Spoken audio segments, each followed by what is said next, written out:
just with a rowboat along the shoreline there, dealing with some incredibly strong storms due to a storm that made its way through that area in 1960, causing some damage across Italy. This video, of course, courtesy of our Fox News Movie Tone News archives that go way, way back and give us an idea that, this weather that we deal with in many ways has been something that man's had to deal with a very, very long time, well before video, of course, but this gives you some sense of the history of Fox and weather.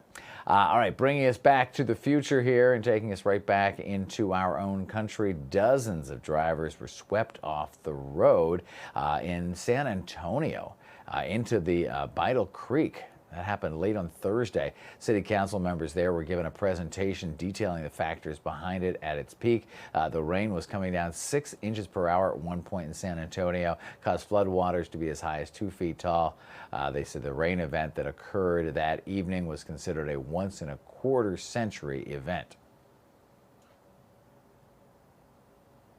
Unbelievable way our pictures there coming out of San Antonio. And to be clear, the event that happened on Thursday was the discussion of the actual flooding and the cars there that occurred earlier. And again, 6 inches per hour just shows you the power of water. That seems to have been a theme in 2025. We've had so many flooding stories to pass along. This one is a story about the waves, so still water, but this is a weather alert from the Bay Area where what they call sneaker waves are smashing the San Francisco and Monterey Bay Area. This was yesterday. Video. Look at that. It looks like something out of a Hollywood movie. Large waves smashing into the shoreline near that White House. National Weather Service in that area issued some beach hazard statements, you think, as well as a coastal flooding advisory, and that's been an ongoing issue on the West Coast with more than a foot of inundations, what they call it when you get this coming in off the ocean like that. That was what was possible in some of the low-lying coastal areas. Wow, unbelievable pictures there as well. All right, let's get you updated on what's going on because we'll be talking about Jamaica and the impact of Hurricane Melissa for a very long time. But we have new images this morning. Virginia's Task Force 1 helping in Jamaica's recovery from Hurricane Melissa. They're removing some downed trees, reopening roads to isolated communities as well. The search and rescue team arrived right after the powerful storm hit late last month. No word on when they're expected to return. Hurricane Melissa killed more than 30 people and caused an estimated $6 billion in damage on the island nation. Of course, that team from Virginia joining many from across the country, getting down there to help official teams and, of course, even celebrities. We talked a bit about this earlier in the week. Shaggy stepping up, kind of rallying some private jets to help deliver supplies and help out there as well. Now, back to the international scene to talk about this typhoon. We've been having this in the news, our news, for quite a bit here. Emergency crews in Vietnam are launching recovery efforts after Typhoon Kalmaji slammed into the central provinces. Comes just days after the storm killed more than 100 people in the Philippines.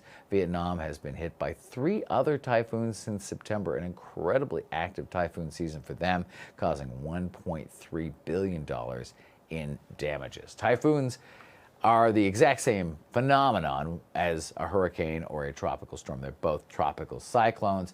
Different parts of the world use different terminology, but the impact obviously the same. And you saw some of the proof of that right there. All right, coming back here to home, I'm happy to say I have a much, much calmer regional forecast to share. Let's start off with a look around some of our area cameras here. They all look very nice indeed. You see some blue sky, you see some sunshine at Brown Deer, Kenosha, Milwaukee, Newburgh, you name it. Now, if we look at our systems map here, you can see the low that came through last night, see the cold front in behind it, and then a big old mess off to the west coast. Now, this is really starting to develop that classic hook, and that is indication of a pretty strong, well-developed system. You can kind of see the same thing here on this one that's kind of winding its way out of our area. And we're in between the two. There's also that cold front draped in right about here that's going to bring in that cooler air.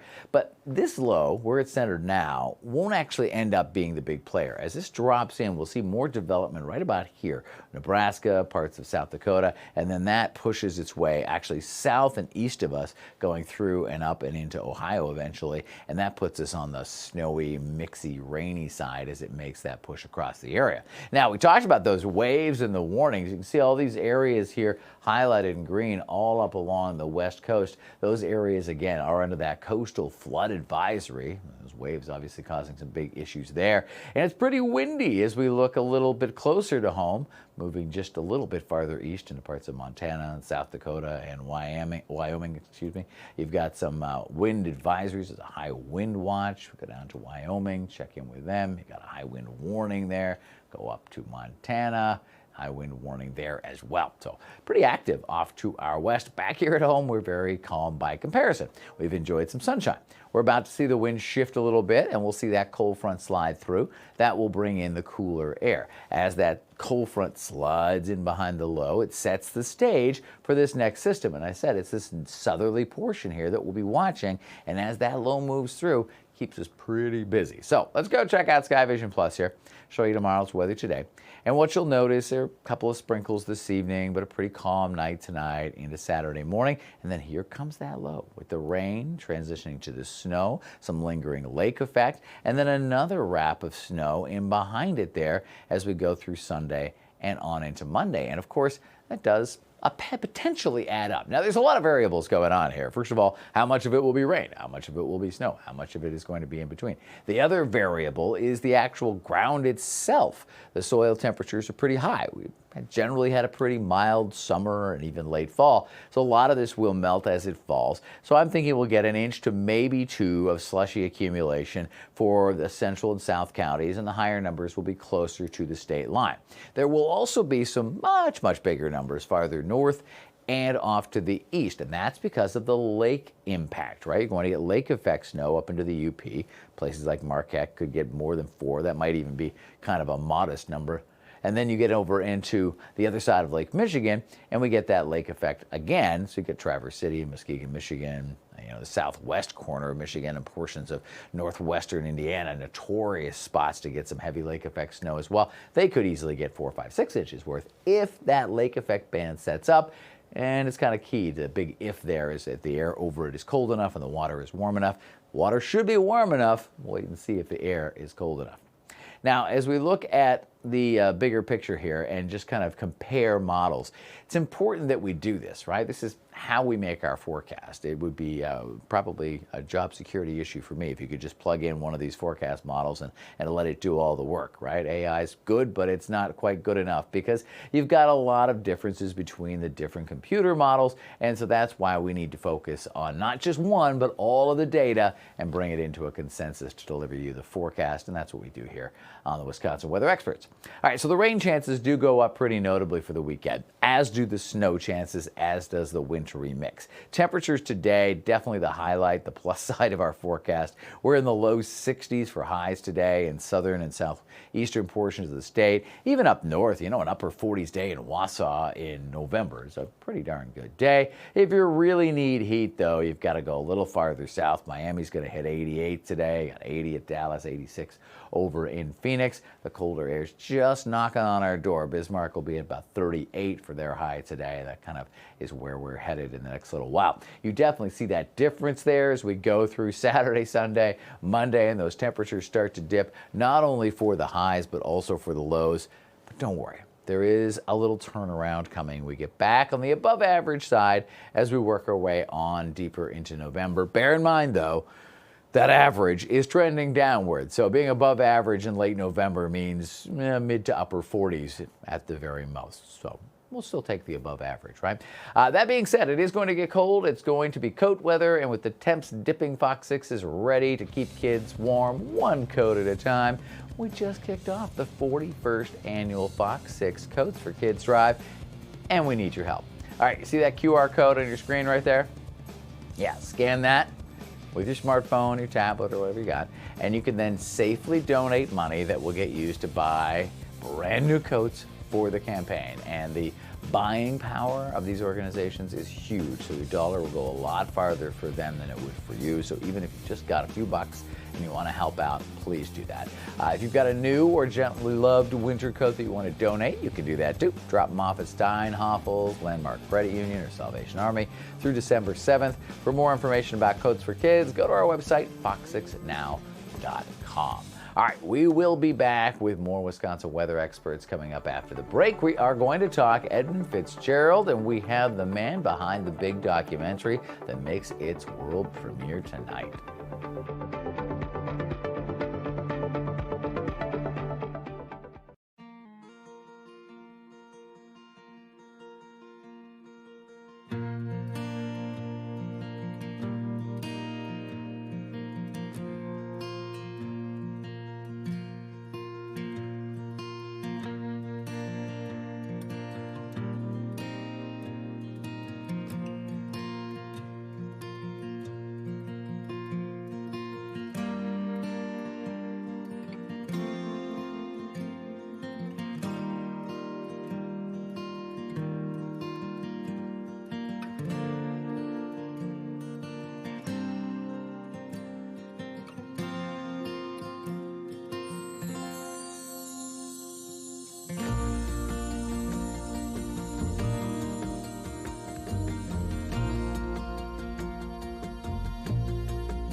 Welcome back to Wisconsin Weather Experts. We have the man behind the big documentary right here beside me. And yes, it is today. It commemorates 5 decades since the tragedy of the Edmund Fitzgerald. And of course, Fox 6 has produced an all-new documentary. It dives deep into the history and the legacy of that Midwest legend. Here's a sneak peek.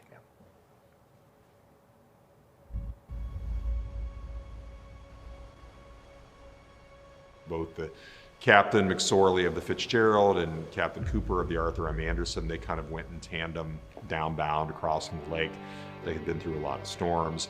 So they knew eventually they needed to probably alter course. Once they make the turn to go to Whitefish Bay, the question becomes, how close to that shoal did the Fitzgerald come? If it came anywhere near there, and it probably did, if it hit there, it probably did damage. If it got damaged, then water's coming in. Even Captain Cooper interjected with the U.S. Coast Guard on the radio that the Fitz was going much closer than he himself would want to be. He was convinced that the ship ran aground and that it was taken on water and listing. You don't slam onto the bottom in heavy seas without not feeling it. Why don't you report that? There's always a dad who is not going to consult the map, who's certainly not going to stop at the gas station to ask for directions. There was a similar mentality for captains on the Great Lakes. Ernest McSorley knew this lake, okay, and he was no way reckless or careless. There's only one problem. The chart that he had in his pilot house, the latest sounding for that shoal had been done in 1918. Think about it, this is 1975. And the Canadian government had taken that heavy traffic area and hadn't surveyed it since the First World War. The Fitzgerald represented a type of life and a type of boat that sailed in the second half of the 20th century. You are gone 8 or 9 months of the year. The time that you have with your loved one is especially precious. Yeah.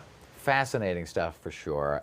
You know, the history of this is, you know, something people have grown up learning about. Maybe they only know the song, but they know something about the Edmund Fitzgerald. It has such an incredible Milwaukee tie. Many people may not know its connection to Northwest Mutual, correct? Oh yeah, I mean, Northwestern Mutual, the life insurance company, though, they were they were the ones that, paid for and funded the ship, And that's where the namesake comes from, too. Absolutely. That's why when you look at the back of the ship, it says Milwaukee underneath Edmund Fitzgerald. Yeah. So. And actually, getting back to that, Yeah. if you actually go to the Milwaukee Public Library, in the library they actually have a model of the Fitzgerald, the ship, that was gifted to Mr. Fitzgerald at the time. Okay. And now it resides there, so that's a fun little piece of history that I'm you can sure find. that'll be a very popular little corner of the museum in the days ahead, I'm because sure, obviously, there's something magical about a 50th, right? Yeah. It's something that, makes you want to just re-examine these types of things, and that's why we're here. I'm assuming that was part of what inspired you to make this documentary. Oh, absolutely. I think, there is something to be said about whenever you hit those anniversary or remembrance, I guess, more so for this. I mean, we have to remember it is still a tragedy. 29 men died. Right. But yeah, every time you hit those markers, it becomes a good point to reevaluate and take stock, right? Yes, as we often do remind people about it in our own lives.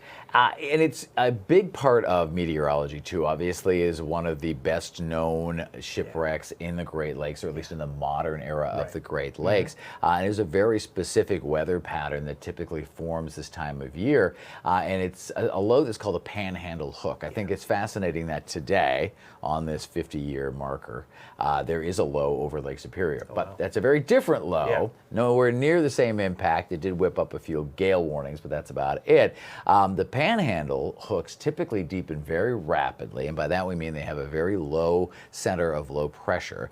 And then as they move their way across, as this one moved its way across the Great Lakes, there was a big wind shift. And I remember seeing clips from the documentary talking about how that wind shift really drove these waves. Yeah, absolutely. And actually, I did have a question for you. So it is true then that, the wind, the weather, the way the water works on the oceans is a lot different than it does on the lakes, correct? That's true. I mean, Lake Superior is essentially a freshwater inland sea. It is a massive body of water. It is not like, you're going up to the lake and you're going to take the canoe out. That's not. Lake Superior is a huge beast, but it's also not the ocean. Right. And the wave formations vary differently.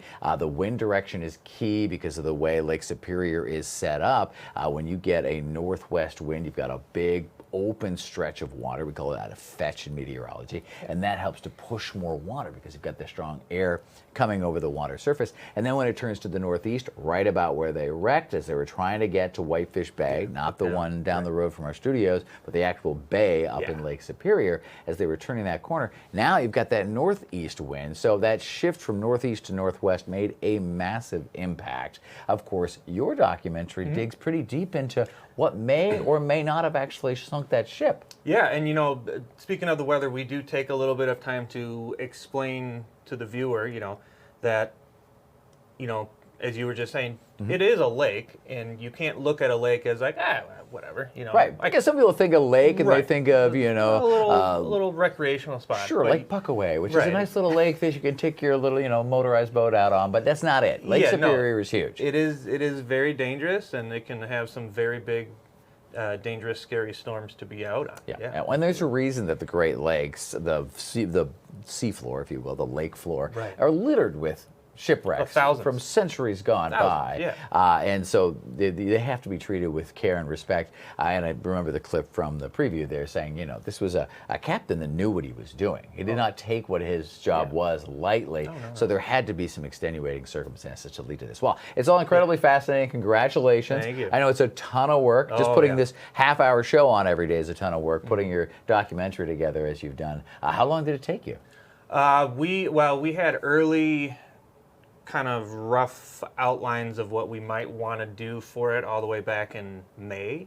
Okay. That was kind of just thinking of a couple pitches. So roughly about 6 months from concept to completion. Yeah, I would say it officially started probably in July. Okay. That's when we actually started reaching out to try to, book a route and book interviews and stuff like that. And our sister stations in Minneapolis and in Detroit are also making companion pieces to watch for them in the future, which will be on our Fox Local as well. Correct, yeah. So we teamed up with our station up in the Twin Cities and then over in Detroit. So we're all operating under the Gales of November title. Right. and then each of us will have our own focal point. So for us, we're kind of like episode 1, if you want to look at this as a mini series. So our focus is on kind of the history of Great Lakes shipping, and then also the final voyage that the Fitzgerald took. Perfect. And then part 2 would be made by our station up in the Twin Cities. Okay. Their main focus is going to be on the final dives down to the wreckage. Okay. And really explain about why you're not allowed to visit the wreck anymore. Which is fascinating, why they just don't want anybody going down there Right, anymore. yeah. Okay. And then part 3, that's going to be made by Detroit, and their focus is kind of a big recap, a final look of the legacy of it all. All right. Yeah. All really great stuff. Yeah. Of course, tonight we start that whole thing. It will be on 7 p.m. You can catch it anywhere that you can catch Fox 6. Fox 6 over the air, Fox Local, and of course the Fox 6 YouTube channel. Congratulations. Check it out. We'll be back with more Wisconsin weather experts in 2 minutes.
All right, welcome back to Wisconsin Weather Experts right here, Fox Local, Fox 6 YouTube channel. Now, imagine starting your day off with a hot cup of coffee and watching a penguin plunge. Well, that's exactly what happened to this scientist in Antarctica. This video from the National Antarctic Scientific Center shows penguins gathering at the shore and leaping spectacularly off and into the ocean. That's one way to start your day, that's for sure. You can see dozens of them. There's waddling away, flopping away there, and then diving on into the water. Scientists think the birds wait for the bravest of the bunch to jump first. It's always got to be one to get things started, right? And then, of course, they're concerned about predators, so they wait for somebody to be brave enough, and then they follow them in once they know it is safe. Once the boldest of them does that, again, the rest kind of follow in true penguin style. Sticking with our animal theme here, we've got a kind of an interesting story from down under this time. It's been very hot. Of course, it's the opposite seasons down in South Wales, New South Wales, Florida, where this police horse just needed a little bit of a sip. Yeah, it's a nice little day out there apparently, but a working horse needs a break once in a while. One of the members of the mounted unit down there was caught taking a quick water break on a hot day. Troop horse Beaufort living his best life today. That's what they put on their little caption for the video. Beaufort and his rider were patrolling the harbor when the pair decided to play in the fountain for just a little bit. That's a great shot right there. Hey, why not take a little bit of a drink? He's a hard-working police horse right there. He needs to be respected and needs to have a little drink when he needs a drink. All right, well, we'll stick with our animal theme because we like it, but this time it's not necessarily all positive. This is flood water. I know what you're thinking. Why did the salmon cross the road? Yes, those are salmon crossing the road. A viewer shared this video with one of our sister stations of fish trying to swim. There it is, right there, trying to swim across the road in this floodwater near Skokomish River due to the extra water on the roadways. I'm not sure that's the spawning they were meant to do, but I guess, look at that. That is bizarre video. Our viewers are the best, whether they're here or in different parts of the Fox family. And last, is it aliens? Well, the rumors are going to begin to spin when a scientist, of course, from Harvard said he thought maybe, just maybe, an interstellar object was a potential alien technology. Experts with NASA say it's just a regular comet and poses no threat to Earth, though they agree it is behaving slightly abnormally. Scientists say it made an unusual shift while approaching the sun last week. They believe it could have been a reaction to the gas or the comet burning off a large amount of ice as it got closer to the sun. All right, we're going to get closer to the sun by a couple of 100 feet high atop the tower at Estabrook Park. We will see you on Monday with another edition of Wisconsin Weather Experts.